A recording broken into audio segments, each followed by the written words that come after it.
Hey guys, I'm back with a new part to my top 10 incredible indie game series. It has been a while since I made a video in this series, or a video about upcoming games in general, but that's simply because I don't know what to make. But now, I have a fresh list ready to be put into this video. As always, you'll find the links to these games in the description, so if you like any of them, make sure to wishlist them. Now let's get into the video. Crowsworn is a very cool looking game that has also been a bit controversial. Why, you may ask? Well, I think it's quite obvious. It draws a lot of similarities to Hollow Knight. Some would say too many similarities. Crowsworn is an action-packed Metroidvania where you'll explore a dark world filled with monsters and men. The thing I like the most from what I've seen of this so far is the style. The game is just so good looking. The art style is great. I might be slightly biased considering I often really like the darker aesthetics in games. This also does make sense considering it's inspired by Hollow Knight, Bloodborne and DMC. Crowsworn will be coming to Steam at some point.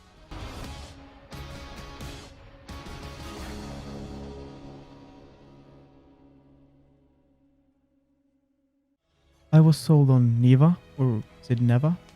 I'll just say Neva. I was sold on it almost immediately, considering one of the first things we saw in the reveal trailer was from the creators of Gris. Or is it Gris? Do they have to have these confusing as names? Whatever. I first played Gris last year, but it really stuck with me. Everything in that game just flows together so well. The art style, music, and emotional beats all combine so beautifully. So I was immediately sold on Neva. And just like Grease, the trailer for Neva was also very emotional, with a beautiful score. God, I think I pronounce the names differently every time. But whatever. The game will see your character embark on a journey with a wolf cub, and during this journey their relationship will evolve as the wolf grows from cub to adult seeking to forge his identity.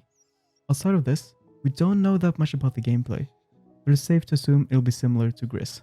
So I imagine the gameplay itself won't be the main draw. The strengths are all the other parts of the game.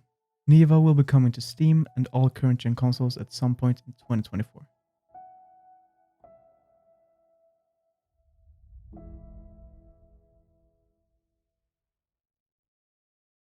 Going back to the genre of Metroidvanias, we have The Last Faith. The Last Faith is another Metroidvania, but it's also leaning into Souls-like territory. The game is rocking a very dark aesthetic and leaning hard into the gothic vibes. A lot of things sold me on this game. I could talk about the art style or the fantastic soundtrack, but something I really liked are the brutal executions we can see in the trailer. I am a sucker for executions in games, and if a game has really cool executions, that by itself could make me play it. I don't know why, that's just how I work. The Last Faith will have merciless and precise combat that will combine a huge range of weapons, firearms and custom executions. The Last Faith is coming to Steam and all consoles in November of this year.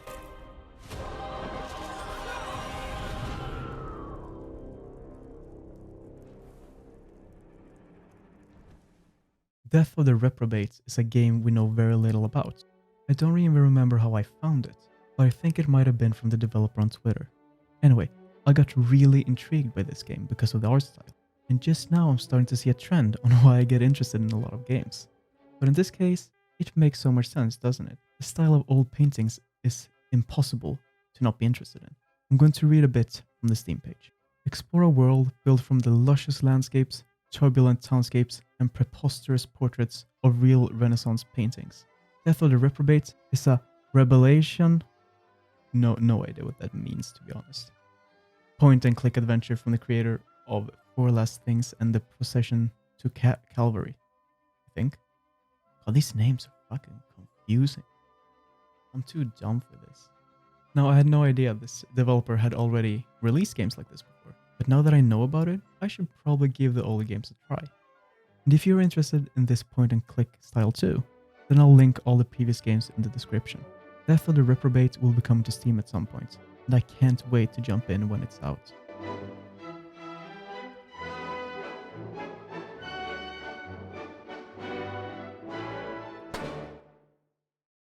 Paranormal Tales continues the trend of me focusing a lot on how a game looks. But in this case, it isn't because of a unique or eye-catching art style. This is more about the pure graphical fidelity of the game. The game is being built in Unreal Engine 5, which is no big surprise. The Unreal Engine 5 hype train has been going full speed for a while now, and we have only just started to see the potential of the engine. We are getting to a point where I think most games will be close to indistinguishable to real life from a graphical standpoint. but I also think animations will still hold us back a bit and make us enter a hard case of the uncanny valley, where if we see a character standing still and not reacting, it might look real, but as soon as we see movement, we can tell it's off. Anyway, moving on from my little ramble, the game itself will see you experience different tragic tales of people who went missing through the viewpoint of body cams, phones, and VHS cameras. This is also going to add to the realism of it all, and probably make for a very freaky experience. The game is coming to Steam at some point.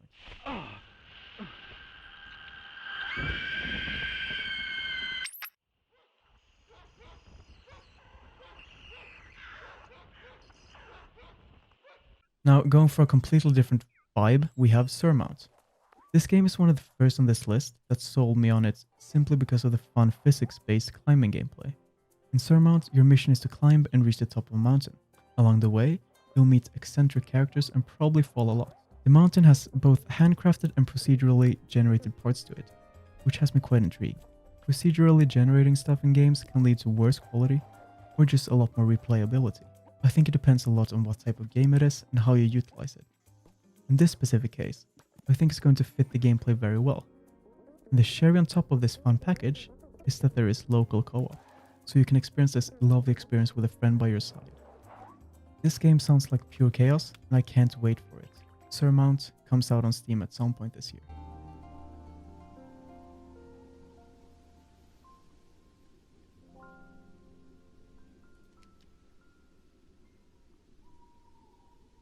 Turbo Kid is yet another Metroidvania, and I'm not complaining. You play as the kid, and you're on a quest to cross a wasteland riddled with scoundrels and creeps. You will run over enemies with your bike and they'll explode into 1,000 bloody pieces. Or you could shoot them with your turbo glove. Back to Metroidvanias. With this game is how insanely gory it is. And this is what the Steam page says about the story. Our story begins immediately after the movie ends. On your journey, you will meet weirdos and oddballs. Some friends, some foes, and some in between, who will offer advice, quests, fights, and jokes. Lots of jokes. In a heartfelt and hysterical story, created in collaboration with the filmmakers behind the movie. Not that I needed to know any of this, considering I was sold on it as soon as I saw the amount of gore they have in it, but if I didn't read this, I would have had no idea that it's based on a movie. I've never heard of the movie before, but now I really want to watch it. Turbo Kid is coming to Steam eventually.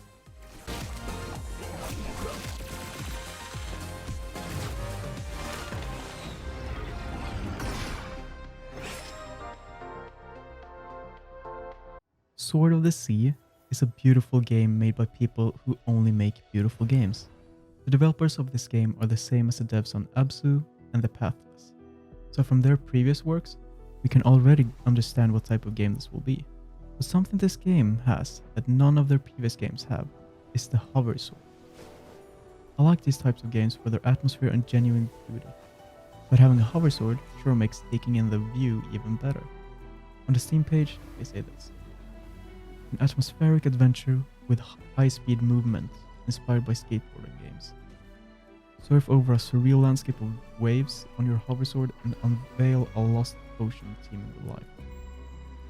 This sure is a bite-sized amount of info, but it's more than I need to be ready for when this comes out on PS5 and PC at some point.